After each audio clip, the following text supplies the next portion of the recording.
नमस्कार, मैं रोहित कुमार। आप न्यूज़ नेशन देख रहे हैं। भले ही महागठबंधन के अंदर सीट शेयरिंग के फॉर्मूले पर कोई आपसी सहमति आधिकारिक तौर पर नहीं बनी हो, लेकिन खबर आ रही है कि आरजेडी ने अपने सिटिंग विधायकों को सिंबल देना शुरू कर दिया है। भोला यादव लालू यादव से मिलकर के अभी रांची से कुछ घंटे पहले ही पहुंचे हैं। उसके बाद एक एक करके प्रत्याशियों को बुला करके सिंबल दिया जा रहा है। तो न्यूज़ नेशन लेकर के हाजिर है उन तमाम विधायकों के बारे में जो जानकारी कि कौन सी वो सीटें हैं, कितनी सीटें हैं जिस पर आरजेडी ने अंदर खाने से उन्हें सिंबल दे दिया है।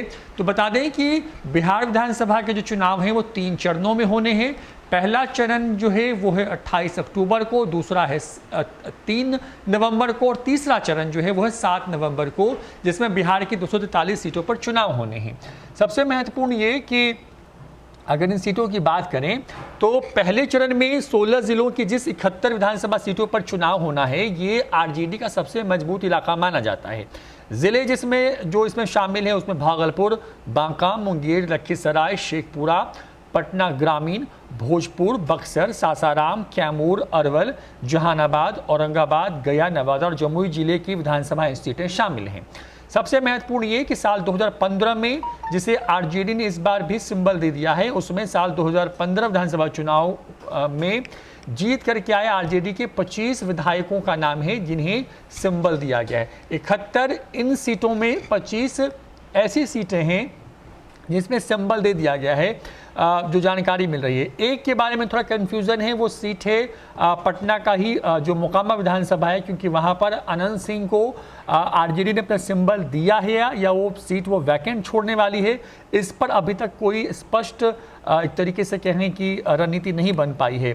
महत्वपूर्ण ये है कि इन सीटों की अगर बात कर लें तो ज़्यादातर सीटें ऐसी हैं, मसलन कि अगर आप ज़िलों के हिसाब से बात करें तो शेखपुरा ज़िले में कांग्रेस के उम्मीदवार जीत करके आए थे। लखीसराय में बीजेपी, कांग्रेस और जदयू के उम्मीदवार जीत करके आए।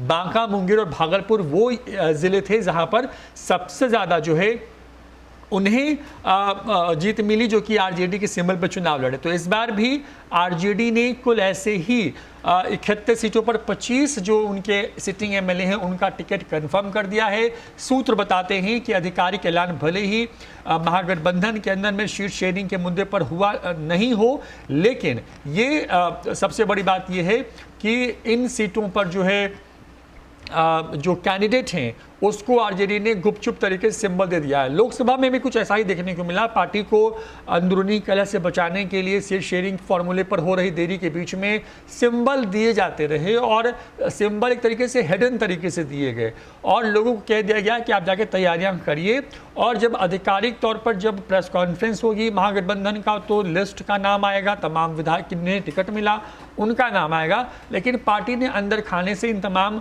सिटिंग विधायकों को टिकट दे दिया है। जानकारी के मुताबिक आरजेडी ने एक जो पहले चरण की जो 71 सीटें हैं उनमें से 50 लोगों के लिए सिंबल जो है वो तय कर दी हैं। आने वाले कुछ घंटों में 10 और नामों का ऐलान हो जाएगा। उसके अलावा बची हुई जो 11 सीटें होंगी वो कांग्रेस के खाते में जा सकती हैं। इसमें पटना का विक्रमगंज है, आपको शेखपुरा विधानसभा हो सकता है। तो ये वो सीटें हैं जहां पर जो कांग्रेस के लिए छोड़ी जा सकती हैं।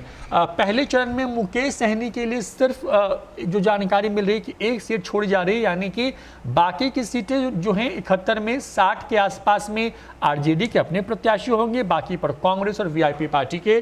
तो ये खबर आ रही है बिहार से, जहां पर आरजेडी ने जो है एक तरीके से अपना जो सिंबल है वो दे दिया है। जो जानकारी करके सामने आ रही है कि 71 कुल जो सीटें हैं पहले चरण की, जिसमें से बिहार के 16 जिले शामिल हैं, जहां पर 28 अक्टूबर को वोटिंग होनी है, जिसके लिए नोटिफिकेशन भी शुरू हो गया है। तो सिंबल भी बांट दिया गया है। प्रत्याशियों को नामांकन की जो प्रक्रिया है उसमें लग जाने के लिए कह दिया गया है। कहा है कि तमाम दस्तावेज बना करके तुरंत चुनावी रन के लिए लोग जो है वो कूच कर जाएं। एक एक करके इन तमाम जो भी प्रत्याशी थे उनको फ़ोन किया गया है और फ़ोन करके उन तमाम लोगों को बुलाया गया और उन्हें जो 7 सर्कुलर रोड स्थित आवास है वहाँ पर सिंबल दिया गया और बेहद गुपचुप तरीके से हुआ है। ना कोई तस्वीर सामने आई है, ना कोई ऑफिशियल लिस्ट और ना ही कोई नेता खुलकर के सामने आया कि उन्हें टिकट मिल गया है और वो अब चुनाव लड़ने जा रहे हैं। गुपचुप तरीके से तमाम चीज़ें की जा रही हैं। बिल्कुल ख्याल रखा जा रहा है इन चीज़ों का, ताकि किसी प्रकार का क्लैश ना हो, और जब भी अनाउंसमेंट होगा तो वो बात की बात होगी। फिलहाल जो सिंबल हैं वो दिए जा रहे हैं गुपचुप तरीके से, तो आरजेडी ने सिंबल देना शुरू कर दिया है। फिलहाल इतना ही, देखते रहिए न्यूज़ 4 नेशन। नमस्कार।